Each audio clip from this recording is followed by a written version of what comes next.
بسم الله الرحمن الرحيم. اللهم صل وسلم وبارك على محمد وعلى آله وأصحابه أجمعين. يا صباح الفل وصباح الهنا وصباح الياسمين، صباح التفاؤل على عيونكم يا أحلى متابعين. صلى على الرسول، اللهم صل وسلم وبارك عليك يا حبيبي ويا شفيعي يا رسول الله. ايه رأيكم يا جماعة في الباتيه؟ ما تيجي نعمل الباتيه دوت بطريقة سهلة وطريقة بسيطة واقتصادية وفي البيت. بس أهم حاجة ما تنسليش في اللايك والشير ومتابعة في القناة عشان يوصلك كل جديد. تمام. فانت يلا بينا نعمل المكونات ديت في بيتك واقتصاديه، وانا بحاول اعمل لكم الحاجه البسيطه علشان تنول اعجابكم. يلا بينا نعمل المقادير. معايا 6 كوبايات من الدقيق، بس هتنخلوهم. تمام، 6 كوبايات. هتجيب البوله بتاعتك او عندك عجانه عادي. انا طبعا عشان ما عنديش عجانه هبدا اعملهم على ايدي. هتجيبي معلقه كبيره خميره، ومعلقه كبيره سكر، ومعلقه صغيره من بيكنج باودر، ومعلقه صغيره من الملح. هتقلبي الحاجات دي كلها في بعضها كده على الدقيق. عندك عجان ماشي، ما عندكيش اعملي على ايدك. كوبايه وربع الحليب او اللبن، بس هتدفيه. وهتجيبي كوبايه وربع زيهم ميه.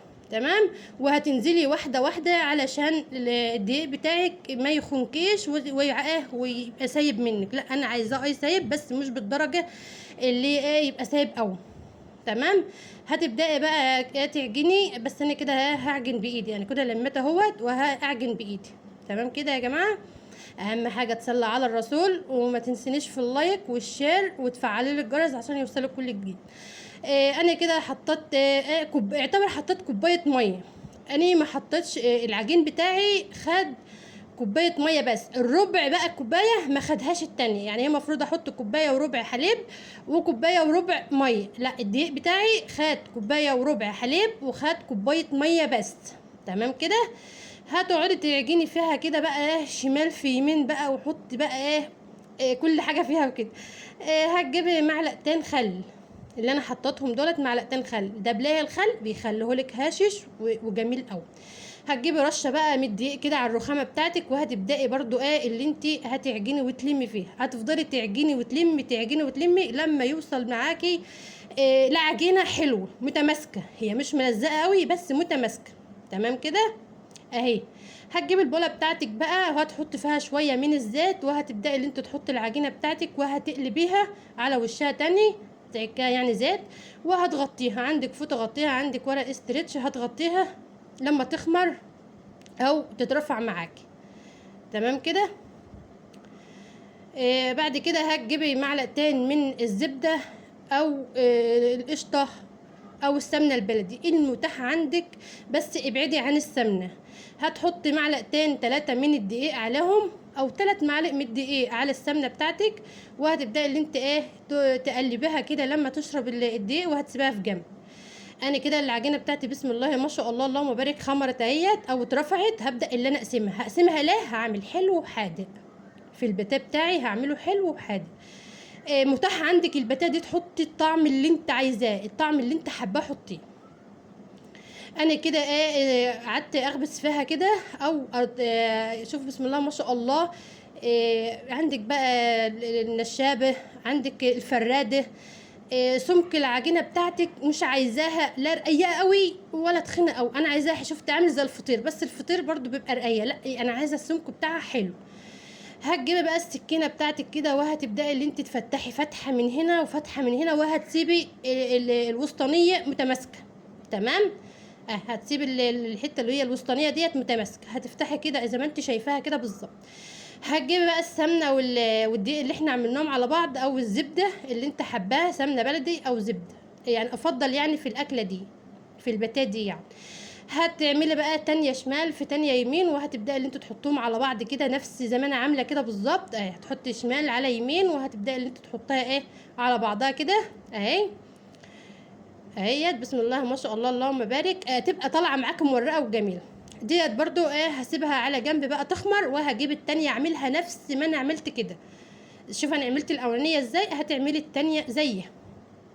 التانية اهيت هجيبها برضو بسم الله ما شاء الله. دي شوف اللي في الطبقه اللي انا عاملاها اول مره خمرت او اترفعت. ديت لسه هسيبها برضو في جنب الواحده كده لما افرد ديت تاني. انا هفردها يعني هفردها تاني يا جماعه على الرخام. بالنشابه بقى بتاعتك بقى، تبداي اللي انت تفردها خالص، تفردي خالص يعني هي حتى من كتر ما انت بتفردي فيها مورقه. شوف بسم الله ما شاء الله، بسم الله ما شاء الله، اللهم بارك. كانت طعمها حلو قوي. شوفي بقى المقاس اللي انت حباه. انا حلو قوي المقاس دوت، يعني لا كبيره قوي العريضه قوي ولا رفيعه قوي، حلوه كده عشان اعرف الفها. اهي بسم الله ما شاء الله، اللهم بارك. 6 كوبايات دقيق عملت معايا كميه حلوه بصراحه يا جماعه. انا كنت عامله، هم اصلا كانوا محتارين يتعشوا ايه، فقلت لهم انا هعمل لكم بتات تتعشوا بيها. عملنا شاي وقعدنا اتعشينا بسم الله ما شاء الله بيه. اي نوع جبنه بقى عندك جبنه براميلي، عندك بسطرمه، عندك شوكولاته، عندك لانشون، عندك بقى اي حاجه انت حباها بقى. عندك جبنه رومي، هتحط عندك جبنه اي نوع جبنه، عندك زيتون. شوف الطعم اللي انت بتجيبيه من بره وحباه هتحطيه في البتاع بتاعك ده. تمام كده يا جماعه. مشي معايا خطوه بخطوه وانت هتطلع معاكي مورقه وجميله. انا كان عندي برضه اهوت مربى. بدات اللي انا اعمل برضه بمربى، عملت كام واحده بمربى كده بسم الله ما شاء الله، كان طعمها تحفه يا جماعه. هي بسم الله ما شاء الله. على فكرة انا جيت اجيبها من بره، ابني شبط فيها وانا كنت بره. جيت اجيبها لقيتها الواحدة ب10 جنيه. جبتها له برضو، بس انا قلت لا انا هعملها له في البيت ب10 جنيه الواحدة. لا طب انا هعمل لك بقى ب6 كوبايات دقيق، هعمل لك احلى باتيه. جم بتهيأله 17 ولا 18 واحدة بسم الله ما شاء الله يعني. دي العجينه التانية برضو فردتها. ديت بقى هتجيبها هتعملها زي مثلثات كده، هترفعها لفوق وهتنزلها لتحت. يعني هتيجي لفوق ب7 وتحت كده ب8. هتجيبها من فوق ب7 وتحت ب8. بسم الله ما شاء الله يا جماعه، اللهم بارك. هتجيبي بقى الجبنه بتاعتك وهتبداي اللي انت تحطها برضو، بس مش هتحطها من فوق، هتحطها من الحته اللي هي العريضه. تمام كده. هتشد بقى البوز بتاعها كده علشان تبقى مورقه معاكي وتبقى شكل الباتيه اهو. بسم الله ما شاء الله يا جماعه. باتيه ولا ما هوش باتيه؟ بصراحه طعمه كان جميل. عندك معلقتين عندك معلقتين لبن عادي، هاتيهم وحطهم مكان صفار البيض او بياض البيض. ما عندكيش هتجيبي بيضه وهتجيبي البياض بتاعها وهتحط عليها معلقه قهوه.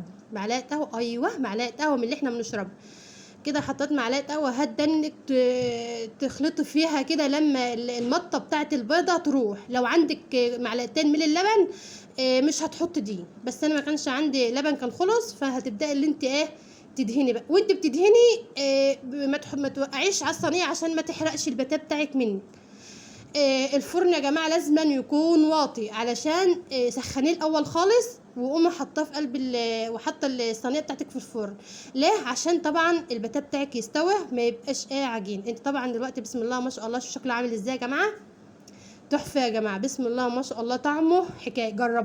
جربيها ولو عجبتك الوصفه بتاعتي اكتبي لي في الكومنتات، وانا واثقه في ربنا ثم في كليه هتعجبكم ان شاء الله. هي كده كان لسه طالعه من الفرن، الصينيه كانت سخنه. وبسم الله ما شاء الله اللهم بارك. شوف الكميه بتاعت ب6 كوبايات دقيق وانت واثقه اللي هي نضيفه في بيتك وحاجه انت عاملاها بنفسك. وانا بحاول ان انا اعمل لكم الحاجه البسيطه الاقتصاديه علشان تنول اعجابكم وتقدري تعمليها علشان يعني في الايام اللي احنا فيها دي يعني الغلا ده. فبسم الله ما شاء الله اللهم بارك. اهم حاجه ما تنسيش تصلي على الرسول، واهم حاجه برضو عشان ما تنسيش تعملي لايك وشير ومتابعه للقناه عشان يوصلك كل جديد. وبسم الله ما شاء الله يا جماعه اللون. شوفوا بقى هفتحها لك اهي بقى، شوفوا عامله ازاي من تحت. شوفوا بسم الله ما شوفوا الجبنه بقى، شوفوا المورقه ازاي ولا معجنه ولا اي حاجه. وبسم الله ما شاء الله مورقه زي الفطير. انا هفتحها لكم اهيت. بسم الله ما شاء الله شوفوا عامله ازاي. اتمنى ان انتوا تجربوها وانا واثقه في ربنا ثم فيكم انتوا لو عجبتكم هتبقى هي عجبتني بالظبط. انا واثقه في رايكم طبعا. بسم الله ما شاء الله يا جماعه شوفوا الجبنه. انا اخترت جبنه بس، لكن انتوا بقى اي طعم انتوا حباه حطيه. شوكولاته دي بقى اللي انا عاملاها بالمربى. شوفي المربى عامله ازاي فيها بسم الله ما شاء الله جميله. حابه برضو تحط بدل المربى دي شوكولاته عادي، ما انتش حابه مشي بالجبنه عادي. بس هي بسم الله ما شاء الله كانت جميله، واشوفكم ان شاء الله في فيديو جديد.